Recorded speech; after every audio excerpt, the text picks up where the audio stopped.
कहानी की शुरुआत में हमें एयरपोर्ट दिखाया जाता है, जहां हम ब्रैड नाम के एक पायलट को देखते हैं। वो तेजी से जहाज की तरफ जा रहा होता है और साथ ही साथ वीडियो कॉल पर अपनी बेटी से बात भी कर रहा होता है। उसकी बेटी कहती है कि आज सुबह मैंने न्यूज देखी थी जिसमें बताया जा रहा था कि आप जिस एरिया में जा रहे हो वहाँ का मौसम बहुत ज्यादा खराब है, जिस वजह से और भी कई सारी फ्लाइट्स कैंसिल कर दी गई हैं। इसलिए आपको भी अपनी फ्लाइट कैंसिल करके घर वापस आना चाहिए। लेकिन ब्रैड मुस्कुराकर जवाब देता है कि मैं पहले भी कई बार ऐसे मौसम में सेफली जहाज उड़ा चुका हूँ, इसलिए तुम परेशान मत हो, मैं जल्द ही घर वापस आ जाऊंगा। ये सुनकर उसकी बेटी खुश हो जाती है और कॉल काट देती है। उसके बाद ब्रैड जहाज के केबिन में आकर को पायलट से मिलता है। को पायलट थोड़ा सा नर्वस था क्योंकि आज वो पहली बार फ्लाइट उड़ाने वाला था। तभी एक एयर होस्टेस आकर ब्रैड को बाहर बुलाती है, जहाँ एक पुलिस अफसर ब्रैड को बताता है कि इमरजेंसी की वजह से तुम्हें एक कातिल को अपने साथ ले जाना पड़ेगा, जिसका नाम टोनी है। टोनी एक बहुत ही ताकतवर और खतरनाक इंसान है जिस पर मर्डर का केस है और अब इसे जहाज के जरिए दूसरी कंट्री ले जाकर उम्र भर कैद के लिए जेल में डाला जाएगा। वो पुलिस अफसर ब्रैड से कहता है कि ये जिम्मेदारी हम तुम्हें इसलिए दे रहे हैं क्योंकि तुम एक काबिल और समझदार पायलट हो। ब्रैड मान जाता है और टोनी को सबसे लास्ट वाली सीट्स में बिठा देता है ताकि बाकी पैसेंजर्स को कोई परेशानी न हो। उसके बाद सभी पैसेंजर्स अपने सीट्स पर बैठ जाते हैं और ब्रैड जहाज के स्टाफ के पास आकर कंफर्म कर लेता है कि सभी पैसेंजर्स आ गए हैं, जिसके बाद जहाज टेक ऑफ कर लेती है। ऊंचाई पर पहुंचने के बाद ब्रैड जहाज को ऑटो पायलट पर लगाकर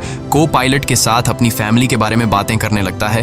ब्रैड को पायलट को मोबाइल में अपनी बेटी की फोटो दिखाता है और कहता है कि मैं अपनी बेटी से बहुत प्यार करता हूं और हमारा इस दुनिया में एक दूसरे के अलावा और कोई भी नहीं है। दूसरी तरफ जहाज में बैठे पैसेंजर्स सफर को एंजॉय कर रहे होते हैं, लेकिन उन्हें पता नहीं था कि कुछ देर बाद उनके साथ बहुत ही बुरा होने वाला है। केबिन में बैठे दोनों पायलट्स भी खुश थे और जहाज भी नॉर्मल तरीके से फ्लाई कर रहा था, लेकिन तभी अचानक मौसम खराब हो गया और जहाज हल्के से झटके लेने लगा, जिस वजह से ब्रैड परेशान हो जाता है क्योंकि उसे कुछ ठीक नहीं लग रहा था। वो सभी मुसाफिरों को सीट बेल्ट बांधने के लिए अनाउंस करता है और रेडियो के जरिए वो कंट्रोल टावर से बात करने की कोशिश करता है, पर उसकी बात नहीं हो पाती क्योंकि मौसम खराब होने की वजह से यहाँ के सारे रेडियोज काम करना बंद कर देते हैं। तभी अचानक बिजली का तेज झटका प्लेन से आकर लगता है, जिस वजह से प्लेन जोर जोर से झटके लेने लगता है। ब्रैड पैसेंजर्स का हाल देखने के लिए केबिन से बाहर जाता है। पैसेंजर्स को देखकर ब्रैड को थोड़ा बहुत सुकून मिल जाता है क्योंकि सभी पैसेंजर्स सेफ थे, पर यहाँ अब धीरे धीरे लाइट बंद होती जा रही थी और तभी प्लेन को कई और झटके लगते हैं, जिससे ब्रैड का सिर सामने छत से टकराकर नीचे गिर जाता है और उसके माथे पर चोट लग जाती है। इस सूरत हाल को देखते हुए सभी पैसेंजर्स की हालत खराब होने लगी थी। ब्रैड जल्दी से वापस केबिन में आकर अपने साथी के साथ मिलकर प्लेन को संभालने में लग जाता है। ये उनके लिए काफी मुश्किल टाइम था। मौसम खराब होने की वजह से उन्हें आगे कुछ भी नहीं दिखाई दे रहा था। ब्रैड कहता है कि हमें प्लेन को नीचे लाना होगा क्योंकि अगर प्लेन को एक और झटका लगा तो प्लेन तबाह हो सकता है। ये लोग फौरन जहाज का अल्टीट्यूड कम करने लगते हैं और जहाज तेजी से नीचे की तरफ जाने लगता है। जहाज के अंदर मौजूद पैसेंजर्स काफी ज्यादा डरे हुए थे। तभी क्रिमिनल टोनी के साथ जो पुलिस अफसर आया होता है उसके हाथ से मोबाइल छूट जाता है। वो अपने मोबाइल फोन को उठाने के लिए अपना सीट बेल्ट खोल लेता है, जिसकी मदद करने के लिए एक एयर होस्टेस भी अपना सीट बेल्ट खोलकर आगे आती है। अब क्योंकि प्लेन तेजी से नीचे की तरफ जा रहा था, जिस वजह से उनका सीट बेल्ट खुलते ही ये दोनों तेजी से ऊपर छत से टकरा जाते हैं। ये दोनों इतनी तेजी से छत से टकराते हैं कि उनकी तुरंत मौत हो जाती है। इतने में जहाज काफी कम अल्टीट्यूड पर आ जाता है और किसी तरह करके ये दोनों पायलट जहाज को कंट्रोल कर लेते हैं। लेकिन अब जहाज में ज्यादा पावर नहीं बची होती, इसलिए ब्रैड जहाज को एयरपोर्ट तक नहीं पहुंचा सकता था, जिस वजह से ब्रैड जहाज को नीचे लाकर समंदर में क्रैश लैंड करने का सोचता है। लेकिन तभी ये दोनों कुछ दूर एक आइलैंड देख लेते हैं, जिसके बाद ब्रैड जहाज की डायरेक्शन आइलैंड की तरफ कर लेता है और आइलैंड पर लैंड करने का फैसला करता है। कई मुश्किलों के बाद ब्रैड इस आइलैंड पर मौजूद एक रोड पर फाइनली इमरजेंसी लैंड कर लेता है। लकीली इस इमरजेंसी लैंडिंग में सभी पैसेंजर्स सही सलामत होते हैं और किसी को भी चोट नहीं आती। तभी जहाज में पीछे शॉर्ट सर्किट होता है, जिससे देखकर ब्रैड खुश हो जाता है क्योंकि जहाज में अभी भी थोड़ी बहुत बिजली बची हुई थी। सभी पैसेंजर्स के जहाज से उतरने के बाद एक एयर होस्टेस कैप्टन ब्रैड को बताती है कि क्रिमिनल टोनी को ले जाने वाला पुलिस अफसर मारा गया है और एक एयर होस्टेस भी मारी गई है। ये सुनकर ब्रैड बहुत ज्यादा मायूस हो जाता है। दूसरी तरफ एयरलाइन कंपनी का मालिक देखता है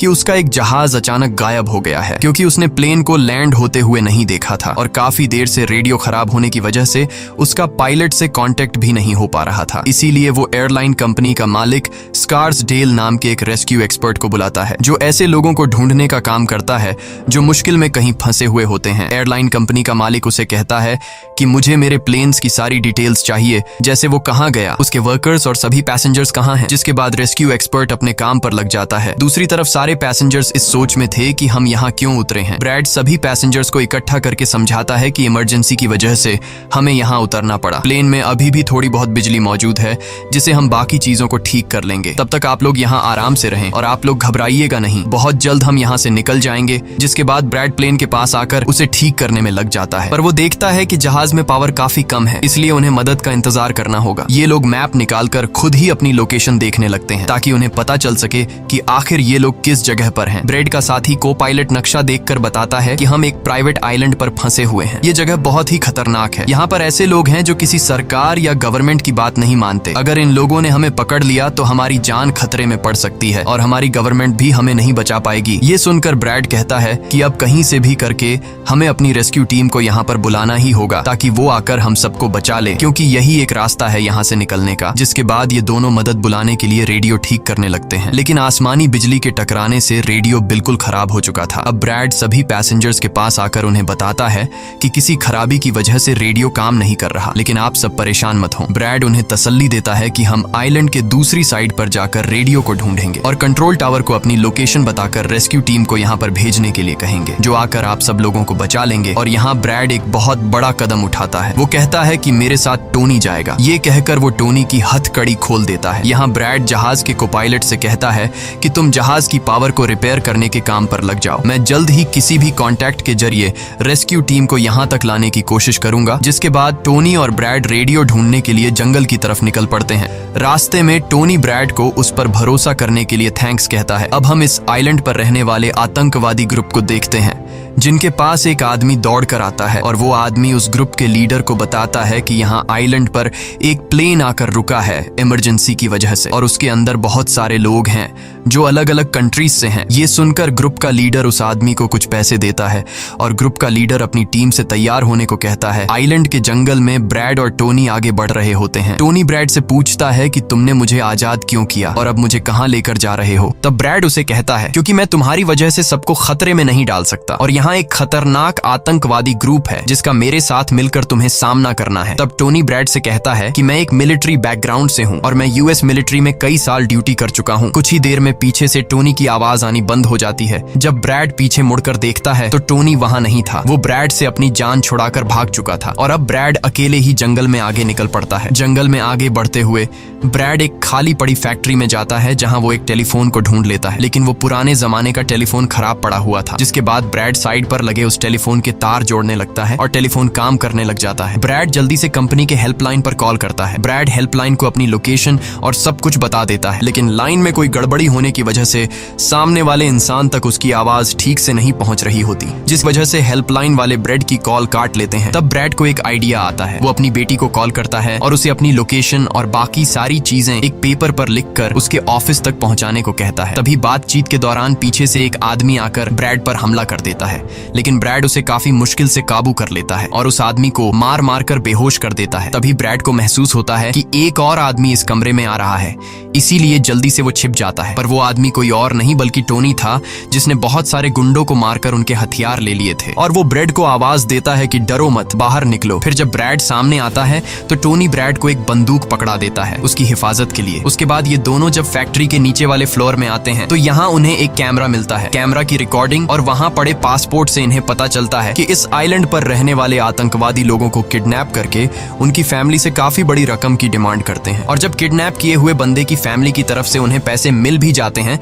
तब भी ये लोग उसे छोड़ने के बजाय मार देते हैं। ये देखकर ब्रैड समझ जाता है कि हमारे पैसेंजर्स भी खतरे में हैं। जिसके बाद ये दोनों बाहर निकलते हैं और सामने उन्हें एक गाड़ी दिखाई देती है। ये गाड़ी उस आतंकवादी की थी जो कुछ देर पहले ब्रैड के हाथों मारा गया। अब ये दोनों बाहर खड़ी गाड़ी में बैठ जाते हैं और अपने पैसेंजर्स की तरफ जाने लगते हैं। उधर सभी पैसेंजर्स ब्रैड के इंतजार में बैठे हुए होते हैं कि ब्रैड जल्द ही उनके लिए मदद लेकर आ जाएगा। तभी उन्हें किसी गाड़ी की आवाज आती है। गाड़ी की आवाज सुनकर ये लोग खुश हो जाते हैं और ये लोग समझते हैं कि ब्रैड उनके लिए रेस्क्यू टीम बुला लिया है। लेकिन ये रेस्क्यू टीम नहीं बल्कि इस आइलैंड पर रहने वाले आतंकवादी थे। वो लोग गोलियां चलाकर सभी पैसेंजर्स को डराने लगते हैं। उन गोलियों की आवाज ब्रैड और टोनी ने भी सुन ली थी, जिसके बाद ये लोग कार की स्पीड बढ़ाकर जल्दी से प्लेन तक पहुंचने की कोशिश करते हैं। आतंकवादी ग्रुप का लीडर एयर होस्टेस से सभी यात्रियों की लिस्ट मांगता है। डर के मारे जल्दी से एयर होस्टेस उसे लिस्ट ला कर दे देती है। फिर गैंग का एक आदमी को पायलट से पूछता है कि तुम्हारा सीनियर पायलट कहाँ पर है, जिस पर को पायलट बताता है कि किसी काम से वो जंगल में गया था पर अभी तक वापस नहीं आया। तभी वहाँ पर ब्रैड और टोनी भी पहुंच जाते हैं, लेकिन ये दोनों चुपके से दूर से इन लोगों को देख रहे होते हैं। इसी दौरान एक औरत वहाँ से भागने की कोशिश करती है, पर वो लोग गोली चलाकर उसे मार देते हैं। ये देखकर ब्रैड उनकी मदद करने के लिए जाता है, पर टोनी उसे रोक लेता है और टोनी कहता है कि तुम शांत रहो, अभी जाना ठीक नहीं। गैंग का लीडर सभी पैसेंजर्स को एक बस में बैठा लेता है और गैंग का लीडर अपने 2 साथियों को वहीं छोड़कर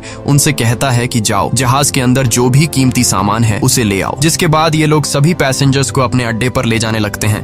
गैंग के जाने के बाद ब्रेड टोनी पर गुस्सा करने लगता है कि वो लोग हमारे पैसेंजर्स को ले गए और तुमने मुझे जाने ही नहीं दिया। जिस पर टोनी उसे समझाता है कि वो लोग काफी ज्यादा थे, अगर तुम चले भी जाते तो इतनी बड़ी आर्मी से अकेले नहीं लड़ पाते। अब ये दोनों प्लेन की तरफ बढ़ने लगते हैं और उन दोनों गुंडों को पकड़ लेते हैं जो प्लेन से कीमती सामान चुरा रहे थे। ब्रेड गन पॉइंट पर उनसे पूछता है कि तुम्हारा लीडर पैसेंजर्स को कहां पर लेकर गया होगा, जिस पर वो बताता है कि यहाँ से कुछ दूर हमारा एक अड्डा है और वो सब वहीं गए होंगे। दूसरी तरफ ब्रेड की बेटी रेस्क्यू एक्सपर्ट के पास ब्रेड का लिखवाया हुआ पेपर दे देती है, जिस पर प्लेन का लोकेशन और सारी जानकारी लिखी गई होती है। रेस्क्यू एक्सपर्ट सैटेलाइट की मदद से प्लेन की लोकेशन का पता लगा लेता है। उन्हें पता चल जाता है कि प्लेन एक आइलैंड पर फंसा हुआ है और उन्हें ये भी पता चल जाता है कि इस आइलैंड पर एक खतरनाक आतंकवादी ग्रुप है। इसके बाद वो रेस्क्यू ऑफिसर अपनी एक प्राइवेट आर्मी के कैप्टन को कॉल करता है और उसे ये सारी सिचुएशन समझाकर उस आइलैंड पर जाने को कहता है। प्राइवेट आर्मी का कैप्टन मान जाता है और अपने साथियों के साथ एक पैसों का भरा हुआ बैग और कई सारे वेपन्स के बैग गाड़ी में लोड करके उस आइलैंड पर जाने के लिए रेडी हो जाते हैं। दूसरी तरफ ब्रेड देखता है कि उन आतंकवादियों के ले जाने से पहले जहाज के को पायलट ने जहाज का पावर सिस्टम रिपेयर कर लिया था और ब्रेड देखता है कि जहाज में पावर वापस आ गई है, जिसे देखकर वो बहुत खुश हो जाता है। अब ब्रेड आने वाले प्राइवेट आर्मी टीम के लिए अपनी यूनिफॉर्म पर एक मैसेज लिखकर छोड़ देता है और टोनी के साथ उस जगह पर निकल पड़ता है जहां गैंग वाले प्लेन के सभी पैसेंजर्स ले गए थे। जंगल के रास्ते से होते हुए ये दोनों उन आतंकवादियों के अड्डे पर पहुंच जाते हैं और ये दोनों गाड़ी से निकलकर चुपके से उस जगह में घुस जाते हैं जहां वो सारे गुंडे पैसेंजर्स को डराकर उनकी वीडियोस बना रहे थे ताकि ये वीडियोस इनकी फैमिली को भेजकर उनसे पैसे वसूल सकें। दूसरी तरफ रेस्क्यू एक्सपर्ट की तरफ से भेजी गई प्राइवेट टीम भी प्लेन के पास पहुंच जाती है, पर उन्हें वहां जब कोई नहीं मिलता तो टीम का लीडर प्लेन के अंदर जाकर चेक करता है जहां उन्हें 2 लोगों की लाशें मिलती हैं। ये वो 2 लोग थे जिन्हें गैंग के लीडर ने प्लेन में से सारा कीमती सामान चुराने का कहा था, लेकिन ब्रेड ने उन दोनों को मार दिया। प्राइवेट टीम के कैप्टन को ब्रेड का छोड़ा हुआ मैसेज भी मिलता है जो उस आतंकवादी गैंग के अड्डे तक आने का रास्ता था। आतंकवादियों के अड्डे पर टोनी और ब्रेड चुपके से उन पर नजर रखे हुए थे और जैसे ही उन्हें मौका मिलता है ये दोनों चुपके से पीछे से आकर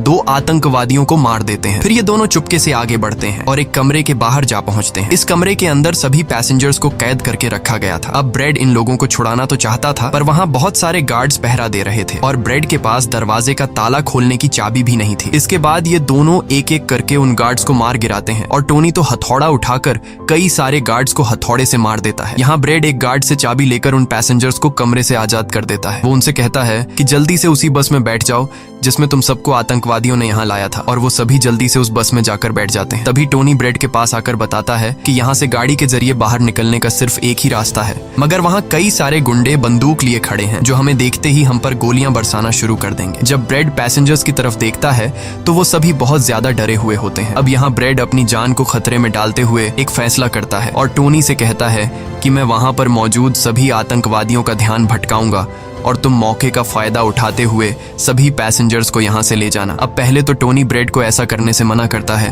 वो कहता है कि ऐसा करने से वो लोग तुम्हें मार देंगे, लेकिन ब्रेड कहता है कि इसके अलावा हमारे पास और कोई दूसरा रास्ता नहीं है। ये सुनकर टोनी मान जाता है। ब्रेड वहाँ से निकलकर आतंकवादियों के पास आता है। वहाँ ब्रेड गैंग के लीडर से बात करता है कि मैंने हेल्प के लिए इन्फॉर्म कर दिया है, जल्द ही यहाँ पर रेस्क्यू टीम आ जाएगी, इसलिए सभी पैसेंजर्स को यहाँ से जाने दो। ये सुनकर सभी गैंग वाले ब्रेड पर हंस पड़ते हैं और ब्रेड को पीटने लग जाते हैं। गैंग का हेड कहता है कि ऐसे कैसे छोड़ दूं, पैसों के बिना मैं किसी को नहीं छोड़ता। और अब जैसे ही ये लोग ब्रेड को मारने वाले होते हैं तभी वहां पर प्राइवेट रेस्क्यू टीम पहुंचकर आतंकवादियों पर हमला कर देती है और काफी देर तक गोलीबारी करने के बाद गैंग के कई सारे लोगों को मारकर वो ब्रेड को छुड़ा लेते हैं और ब्रेड को बस में उठाकर यहाँ से निकल जाते हैं। यहाँ गैंग का लीडर देखता है कि उसके कई सारे साथियों के साथ उसका छोटा भाई भी मारा गया। ये देखकर वो बहुत ज्यादा गुस्सा हो जाता है और कसम उठाकर कहता है कि वो इन लोगों में से एक को भी नहीं छोड़ेगा और सभी को चुन चुन कर मारेगा। इसके बाद वो अपनी टीम से कहता है कि जल्दी से तैयारी कर लो, हम जल्द ही इन लोगों को मारने के लिए निकलेंगे। बस में प्राइवेट टीम का कैप्टन सभी को बताता है